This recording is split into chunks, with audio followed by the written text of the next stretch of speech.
형부의 숨결이 바로 곁에서 느껴졌다. 오랜만에 서로의 가슴이 닿고 체온이 천천히 스며드는 순간 말은 필요하지 않았다. 그녀는 조심스레 그의 어깨에 얼굴을 묻었고 그는 떨리는 손끝으로 그녀의 등을 감싸 안았다. 서로의 심장 소리가 겹쳐 들리며 마치 오랫동안 잃어버렸던 따뜻함을 되찾는 듯했다. 그 순간만큼은 형부와 처제라는 이름도 구독 버튼을 눌러주시면 매일 어디서도 들을 수 없는 감동적인 사연들을 들려드릴게요. 구독과 좋아요, 알람은 사랑입니다.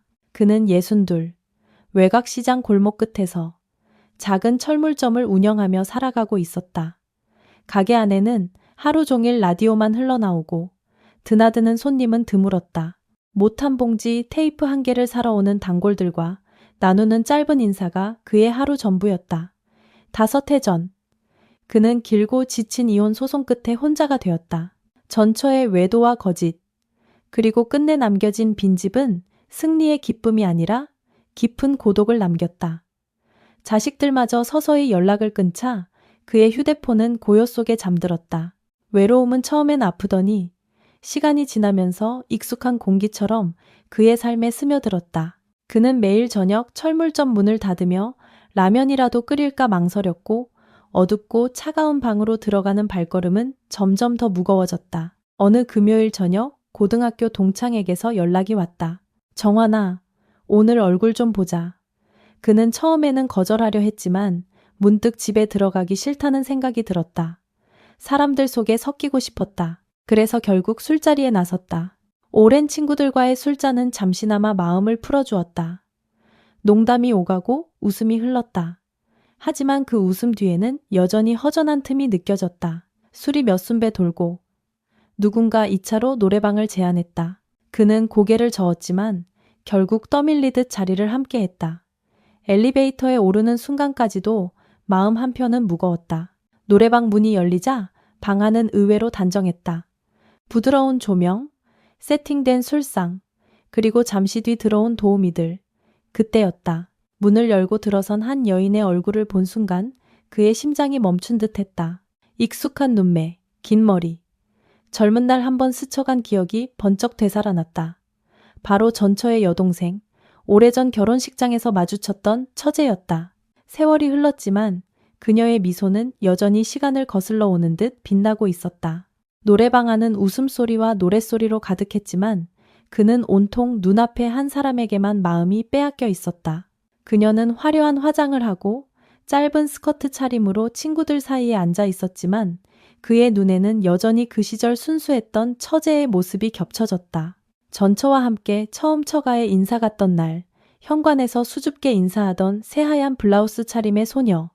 그 기억이 파도처럼 밀려왔다.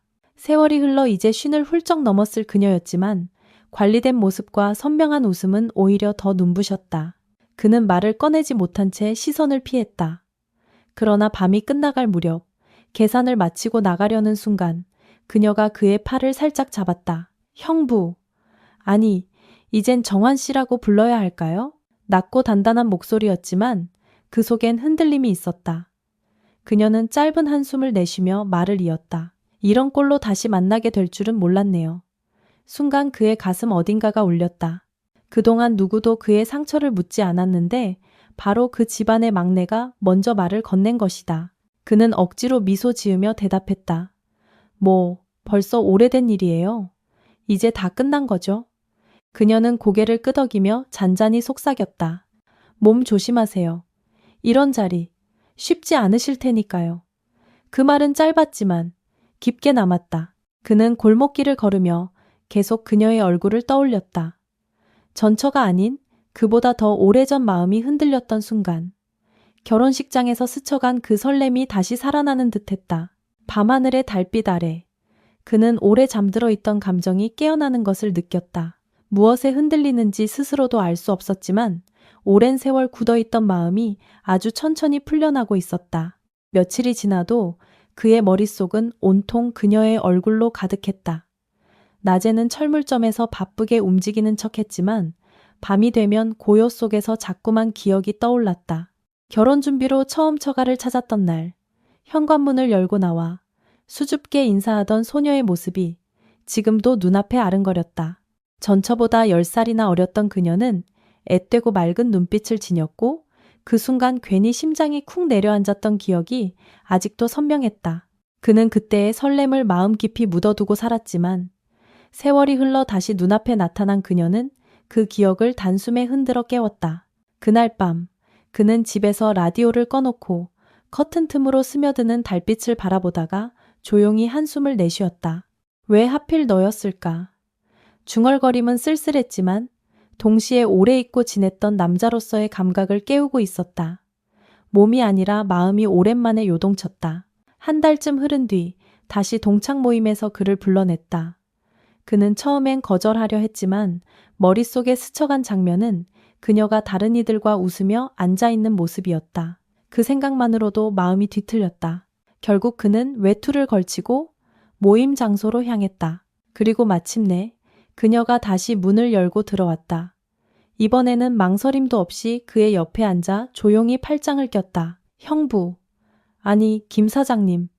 장난스러운 말투였지만 손끝은 미세하게 떨리고 있었다. 그 떨림은 마치 도움을 청하는 신호처럼 전해졌다. 그 순간 그는 더 이상 외면할 수 없다는 것을 깨달았다. 술자리가 무르익을 즈음 친구 중 한 명이 그녀의 손목을 거칠게 잡아 끌었다. 그녀는 당황해 손을 빼려 했지만 상대는 놓지 않았다. 그 순간 그의 안에서 무언가가 끊어졌다. 벌떡 일어나 그 손을 거칠게 치워내며 목소리를 높였다. 그만하라고 했잖아. 술 기운에 나온 주먹은 그대로 상대의 턱에 꽂혔다. 방안이 얼어붙는 순간 그는 이미 자리를 박차고 나가 있었다. 골목에 홀로 서서 가쁜 숨을 몰아쉬던 그는 스스로를 자책했다. 내가 미쳤지. 하지만 동시에 알 수 있었다. 그는 이미 그녀를 지키고 싶어 하고 있었다. 그것은 단순한 충동이 아니라 오래된 마음의 불씨가 다시 살아나는 신호였다. 차가운 밤 공기 속에서 그는 벽에 기대어 숨을 고르고 있었다. 여전히 손끝은 떨리고 가슴은 불길처럼 요동쳤다. 그때 뒷문이 열리며 그녀가 모습을 드러냈다. 구석에 쪼그려 앉아 담배를 피우는 모습은 낯설면서도 애잔했다. 흐트러진 머리칼이 얼굴을 반쯤 가리고 지워진 립스틱 사이로 보이는 표정은 지쳐 있었지만 어딘가 아름다웠다. 그는 조심스레 다가가 목소리를 낮췄다. 수진 씨. 그녀는 놀라 눈을 돌리더니 짧게 웃었다. 형부, 또 뭐 하러 오셨어요? 말끝은 가볍게 들렸지만 눈빛은 금방이라도 울 것 같았다. 그녀는 담배를 끄고 잠시 그를 바라보다가 나지막이 속삭였다. 기다렸어요. 그러고는 곧 말을 바꾸며 근처에 있는 포장마차로 함께 가자고 했다. 좁은 골목을 나란히 걸으며 둘은 한마디 말조차 건네지 않았다. 그러나 침묵 속에서도 이상한 안도감이 있었다. 포장마차 안, 연기에 젖은 공기와 소주 한 병이 두 사람 앞에 놓였다. 한참 동안 잠만 채우다 마시기를 반복하던 그녀가 드디어 입을 열었다. 혹시 제가 왜 이런 일을 하게 됐는지 궁금하셨죠? 그는 천천히 고개를 끄덕였다. 그녀의 목소리는 담담했지만 떨림이 스며 있었다. 결혼했었어요. 남편 장사 도와주며 살았는데 도박에 빠지더라고요. 돈 잃으면 저를 때리고 아들 앞에서도 손찌검을 했어요. 그래서 밤에 아들 손잡고 도망쳤어요. 진짜 도망치듯이. 그녀의 손끝이 술잔을 꼭 쥐고 있었다. 그는 가슴이 먹먹해져 아무 말도 하지 못했다. 친정에 갔지만 환영받지 못했다는 이야기가 이어졌다. 어머니조차 방 한 칸 내주지 않았고 결국 원룸에서 아들과 둘이 버텼다고 했다. 그런데 아들이 아버지를 닮았는지 사고를 치며 합의금이 필요할 때마다 더 깊이 무너졌다고. 그래서 시작한 노래방 일이었다. 몸이 아니라 마음이 부서지는 일 같아요. 말끝과 함께 눈물이 잔 위로 떨어졌다. 그는 마른 목으로 술잔을 들어 그녀의 잔에 채워주었다. 단순한 동정이 아니라 깊은 공감이 있었다. 두 사람의 시선이 마주쳤을 때 말은 필요하지 않았다. 눈빛이 이미 오래 묵힌 고독을 나누고 있었다. 그 순간 그는 자신이 왜 다시 살아있다는 걸 느끼게 되었는지 알 것 같았다. 소주병이 세 번째 비워질 즈음 포장마차 안은 여전히 북적였지만 두 사람은 마치 따로 고립된 섬처럼 서로만을 바라보고 있었다. 그녀가 잔을 내려놓으며 힘없이 중얼거렸다. 형부도 혼자세요? 그는 잠시 눈을 감았다가 고개를 끄덕였다. 이혼하고 이제는 아무도 안 남았어요. 자식들도 연락 안 하고 그냥 혼자가 당연해졌죠. 짧은 대답이었지만 목소리에는 오랜 체념이 담겨 있었다. 잠시 후 그녀가 자리에서 일어났다가 중심을 잃고 비틀거렸다. 그는 급히 손을 뻗어 그녀의 어깨를 붙잡았다. 괜찮으세요? 그녀의 눈빛은 술에 취한 듯 흐릿했지만 그 속엔 깊은 외로움이 번져 있었다. 근처 모텔 간판 불빛이 흔들리며 두 사람 위에 떨어졌다. 원래는 그녀를 방에 눕히고 나올 생각뿐이었지만 그녀가 그의 옷깃을 붙잡았다. 안아주세요. 제발. 지금 너무 힘들어요. 진짜 너무 외롭고 너무 고돼요. 사람 냄새라도 느끼고 싶어요. 그녀의 목소리는 떨렸고 두 눈가엔 눈물이 맺혀 있었다. 그는 말없이 그녀를 끌어안았다. 오래, 아주 오래 그렇게 있었다. 따뜻한 체온이 전해지자 잊고 살았던 남자로서의 감각이 되살아나는 듯했다. 그러나 그녀는 거기서 멈추지 않았다. 떨리는 손끝으로 그의 셔츠 단추를 하나씩 풀며 낮은 목소리로 속삭였다. 형부랑 이렇게 사람답게 얘기한 게 너무 오랜만이었어요. 오늘만은 그냥 여자이고 싶어요. 그의 마음은 갈등으로 뒤섞였지만 동시에 오래된 벽이 무너져 내리는 소리를 들었다. 방 안은 고요했지만 서로의 숨소리와 심장 박동만이 선명하게 울렸다. 그들은 말없이 서로의 외로움을 끌어안았다. 그것은 단순한 욕망이 아니라 살아있다는 것을 확인하는 간절한 몸짓이었다. 오랜 세월 굳어있던 심장이 다시 뛰고 있었다. 그 순간 그는 깨달았다. 사랑은 때로 잘못된 타이밍에 찾아오기도 하지만 동시에 가장 절실히 필요할 때 나타나기도 한다는 것을. 그리고 그날 밤 그는 그녀와 함께 세월의 고독을 녹여내고 있었다. 아침 햇살이 커튼 틈으로 스며들었을 때 그는 눈을 떴다. 옆자리는 이미 비어 있었고 방 안에는 정리된 흔적만 남아 있었다. 마치 아무 일도 없었던 듯 그녀는 조용히 사라져버린 것이다. 손끝에 아직 남아있는 따뜻함을 느끼며 그는 중얼거렸다. 꿈이었나? 하지만 마음 한쪽이 텅 비어오는 허전함은 분명 현실이었다. 그는 결국 참지 못하고 다시 노래방으로 향했다. 오픈 시간 전부터 기다렸다가 카운터에 부탁했다. 최수진 씨, 오늘 나오죠? 하루치 전부 결제할게요. 직원은 의아한 표정으로 그를 바라봤다. 잠시 후 문이 열리며 그녀가 들어왔다. 화장은 굳어 있었고 눈빛은 차갑게 식어 있었다. 그녀는 그를 보자마자 단호히 말했다. 형부. 아니, 김 사장님. 지명까지 하시고 이제 대놓고 오시네요. 그의 가슴은 철렁 내려앉았다. 무언가 잘못 전해진 듯 불안했다. 그는 다급히 말을 이었다. 아니에요. 그날 그건 절대 단순한 충동이 아니었어요. 그러나 그녀는 고개를 저으며 눈가에 눈물을 맺혔다. 형부, 아니, 정환 씨. 저 그날 그냥 사람처럼 말할 수 있어서 밥 한 끼 같이 먹을 수 있어서 고마웠던 거예요. 그래서 위로받고 싶어서 그렇게 된 건데 오늘 다시 오니까 다 환상이었던 것 같잖아요. 그는 망설이다가 용기를 내어 말했다. 오늘 내가 온 건 다시 몸이 보고 싶어서가 아니에요. 아침에 눈을 떴는데 방이 텅 비어 있더라고요. 마음까지 텅 빈 것 같아서. 그의 목소리는 낮았지만 진심이 묻어 있었다. 잠시 침묵이 흘렀다. 그는 천천히 덧붙였다. 오늘 하루치 비용을 낸 것도 일 그만두라는 뜻은 아니에요. 그냥 오늘 하루만큼은 편하게 아무 일 안 하고 쉬셨으면 해서요. 그녀의 눈빛이 흔들렸다. 긴 속눈썹 아래로 눈물이 흘러내렸다. 그는 조용히 제안했다. 같이 밥 먹어요. 따뜻한 밥, 그냥 사람 사는 밥. 그녀는 한참을 서 있다가 고개를 끄덕였다. 근처 식당에서 김이 모락모락 나는 돌솥밥과 김치찌개를 마주 앉아 먹으며 그녀는 국물 한 숟갈에 눈을 감았다. 따뜻하네요.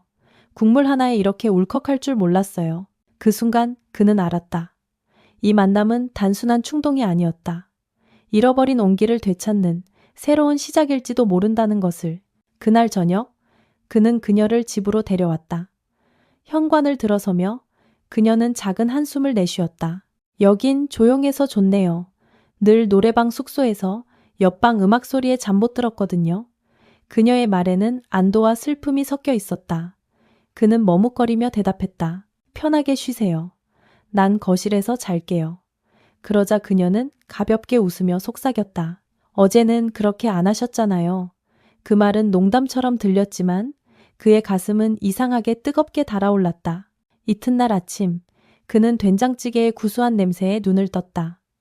부엌에선 그녀가 앞치마를 두르고 냄비를 저으며 서 있었다. 긴 머리를 하나로 묶고 티셔츠 차림의 모습은 화려함 대신 평화로움으로 빛났다. 그는 놀란 듯 물었다. 이거 다 수진 씨가 한 거예요? 그녀는 수줍게 웃으며 고개를 끄덕였다. 냉장고에 두부랑 호박이 있길래 괜히 민폐인 것 같아서요. 그는 단호하게 말했다. 민폐라뇨. 오히려 너무 고맙죠.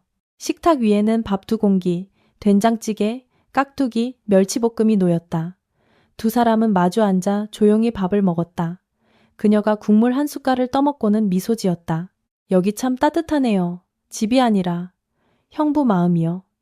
그 말에 그는 아무 대답도 하지 못하고 미소만 지었다. 밥을 마친 뒤 두 사람은 나란히 소파에 앉아 텔레비전을 켰다.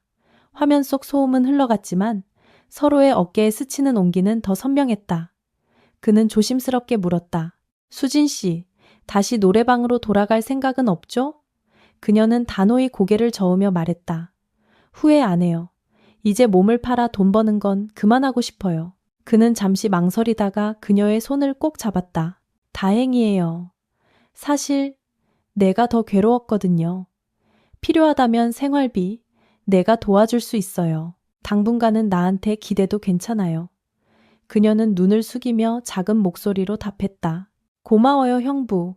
저도 주방일 알아보고 있어요. 그 순간 두 사람의 손이 더 단단히 맞잡혔다.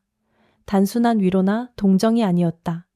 그것은 이제 서로의 삶을 나누겠다는 조심스러운 약속 같았다. 시간이 흐르며 두 사람의 일상은 조금씩 섞이기 시작했다. 그는 장을 보러 갈 때 그녀가 좋아하는 채소를 챙겼고 집에는 그녀만의 칫솔과 수건, 새로 달린 커튼이 걸려 있었다. 집안 곳곳이 더 이상 혼자의 공간이 아니라 두 사람이 함께 사는 집으로 변해갔다. 그녀는 점점 웃음을 되찾았고 그의 얼굴에도 오랜만에 미소가 자리 잡았다. 하지만 행복은 오래 숨을 쉬지 못했다. 어느 날 저녁, 그는 퇴근 후 평소처럼 된장찌개 냄새가 가득한 집에 들어섰다. 그 순간 현관문이 벌컥 열리며 거친 발소리가 울렸다. 한 청년이 성난 얼굴로 서 있었다. 그녀가 놀라 달려 나왔다. 준혁아. 청년은 이를 악물며 소리쳤다. 엄마, 여기서 뭐 하는 거야? 이모부 집 아니야? 그런데 왜 같이 살아? 순간 그는 얼어붙은 듯 말이 막혔다. 조심스레 다가가 달래듯 말했다. 진정하자, 준혁아. 네가 지금 놀란 건 알지만. 그러나 청년은 거칠게 말을 끊었다. 엄마 인생 다 망친 거야. 그럼 나 때문에 엄마가 여기까지 온 거야? 그녀의 눈가가 붉어지더니 울컥 소리쳤다. 맞아. 네가 사고만 안 쳤어도 내가 밤일까지 하진 않았어. 형부가 아니었으면 난 아직도 지옥에 있었을 거야. 순간 방 안공기가 무겁게 가라앉았다. 청년은 눈을 부릅뜨다. 이내 고개를 돌리고 문을 박차고 나가버렸다. 짙은 정적이 남았다. 그는 아무 말도 할 수 없었다. 그녀는 떨리는 손으로 머리를 감싸주며 바닥에 주저앉았다. 두 눈에는 눈물이 번졌고 어깨는 작게 흔들리고 있었다. 그는 다가가 손을 뻗으려 했지만 그녀는 고개를 젓고 속삭였다. 미안해요. 괜히 당신까지 힘들게 해서. 그 순간 그는 깨달았다. 이제 이 관계는 단순한 두 사람의 문제가 아니었다. 가족, 세상의 시선, 과거의 그림자가 다시 그들을 끌어내리고 있었다. 하지만 그의 마음은 분명했다. 이번만큼은 놓치고 싶지 않았다.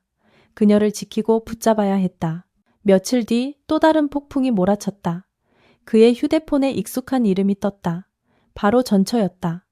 그는 잠시 망설이다가 전화를 받았다. 수화기 너머로 날카로운 고함이 쏟아졌다. 김정환, 당신 제정신이야? 수진이랑 같이 산다며? 내 동생이야. 당신 미쳤어? 그녀의 목소리는 분노와 조롱으로 뒤섞여 있었다. 그는 담담히 대답하려 했지만 말끝마다 날카로운 칼날이 박혀왔다. 이혼한 것도 억울한데 이제 내 동생까지 빼앗아? 세상이 가만둘 것 같아? 이건 폐륜이야. 그는 한숨을 길게 내쉬며 낮은 목소리로 말했다. 당신이 먼저 떠난 거잖아. 이제 내 삶을 내가 선택하는 게 뭐가 잘못이야? 그러나 전처는 비웃음을 터뜨리고 전화를 끊어버렸다. 수화기를 내려놓는 순간 그는 현관 쪽에 서 있는 그녀를 발견했다. 이미 모든 대화를 들은 모양이었다. 그녀는 눈을 피하며 떨리는 목소리로 말했다. 미안해요. 괜히 당신까지 욕먹게 해서. 얼굴은 창백했고 어깨는 깊이 웅크려 있었다. 그날 밤 그녀는 조용히 짐을 챙겼다. 작은 머리핀 하나만 화장대 위에 남기고 현관문을 열고 나갔다. 집은 다시 텅 비었다. 그는 그 자리에 주저앉았다. 두 손으로 얼굴을 감싼 채 숨조차 막히는 듯했다. 이 사람도 결국 떠나는구나. 마음속에서 쓰라린 목소리가 메아리 쳤다. 그리고 그는 깨달았다. 더는 지켜보기만 해서는 안 된다는 것을. 사람이 가장 두려운 건 떠나는 것에 익숙해지는 순간이라는 말처럼 그는 결심했다. 이번엔 끝까지 붙잡겠다고. 다음 날 아침, 그는 철물점 셔터를 내렸다. 가게 안쪽 사무실에서 계약서를 꺼내들며 긴 세월을 함께한 못, 망치, 페인트통을 둘러보았다. 이곳은 평생의 터전이었지만 이제는 내려놓아야 했다. 그는 속으로 중얼거렸다. 가게보다 사람이 먼저지. 떨리는 손으로 전화를 걸며 마음을 다잡았다. 수진아, 나 철물점 팔기로 했어. 전화기 너머로 한동안 아무 말이 없었다. 마치 시간이 멈춘 듯 정적만 흘렀다. 그녀의 목소리가 들려왔을 때는 이미 떨림으로 가득 차 있었다. 뭐라고요? 왜 그런 결정을? 그는 단호하면서도 차분히 답했다. 팔면 목돈이 생겨. 그 돈으로 우리 아무도 모르는 곳으로 가자. 조용한 데서 새로 시작하자. 아무도 우리를 뭐라 하지 않는 곳에서. 일주일 뒤 그녀를 만난 곳은 작은 카페였다. 창가에 앉은 그녀는 오래도록 그를 바라보다가 시선을 내렸다. 커피잔 위로 뜨거운 김이 피어오르는 동안에도 입술은 열리지 않았다. 마침내 그녀가 조용히 속삭였다. 정말 나 같은 사람 데리고 괜찮으세요? 목소리에는 오래된 불안과 두려움이 묻어 있었다. 그는 지체하지 않았다. 손을 내밀어 그녀의 손을 꼭 잡았다. 괜찮아. 아니, 괜찮은 게 아니라 난 네가 필요해. 순간 그녀의 눈동자가 흔들리더니 어린아이처럼 울음을 터뜨리며 그의 품에 안겼다. 미안해요. 고마워요. 몇 번이고 같은 말을 되풀이하며 그의 가슴을 적셨다. 그는 그녀의 등을 다독이며 낮게 속삭였다. 됐어. 이제 우리 다시 시작하면 돼. 그날 두 사람은 모든 걸 내려놓기로 했다. 서울도, 철물점도, 아픈 기억들도 함께 새로운 길을 걷기로 마음을 모았다. 며칠 뒤 그들은 서해바다 근처의 조용한 시골 마을에 도착했다.